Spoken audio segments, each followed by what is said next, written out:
ఎవరు ఎన్ని కేసులు పెట్టినా రాజకీయంగా ఏం చేసినా కూడా న్యాయం గెలుస్తుందని నేను చాలా బలంగా నమ్మాను. నమ్మినట్టుగానే జైల్లో ఉన్నప్పుడు లేదు నేను ఇంకా చాలా రోజులు జైల్లో పెడతారంట, మనం పార్టీ మర్జ్ చేసినా సరే ఖచ్చితంగా ನೀವು తొందరగా బయటికి రావాలి అన్నటువంటి మాటలు వచ్చినప్పుడు కూడా నేను ఒకటే మాట చెప్పాను.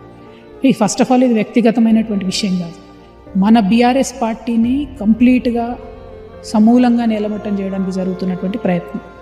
ఆ ప్రయత్నం నా వల్ల సక్సెస్ అవ్వకూడదు. ఎందుకంటే పార్టీని నమ్ముకొని 75 లక్షల మంది కార్యకర్తలు ఉన్నారు, వాళ్ళందరి జీవితం ఆగమైపోతుంది. ఎందుకంటే మనకంటే ఎక్కువగా ప్రతిష్టతోని గ్రామాల్లో మొహం చూసి ఇతర పార్టీ వాడు గల్లబట్టుకొని కొట్లాడేటోడు కార్యకర్తలు ఉంటారు. వాళ్ళు పుస్తలమ్మి ఇల్లమ్మి ఎలక్షన్లు చేసిన కార్యకర్తలు చాలామంది ఉంటారు.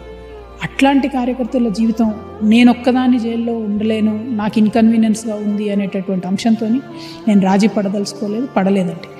సో కేసీఆర్ గారు ఎంతో మొండిగా ఉండి ఉద్యమాన్ని నడుపుకొని రాష్ట్రాన్ని తెచ్చారు, పార్టీని నిలబెట్టుకున్నారు. నేను అంతే మొండిగా ఉండాలని నిర్ణయం తీసుకున్నా కాబట్టి అంతే మొండిగా ఉండే ఇవాళ పార్టీ బలంగా ఉంది. ఖచ్చితంగా ఇప్పుడు మీరు చూస్తారు రాబోయే లోకల్ బాడీ ఎలక్షన్స్ కానీ అసెంబ్లీ ఎలక్షన్స్ కానీ బీఆర్ఎస్ మంచిగా విజయం సాధించి తిరిగి వస్తుంది.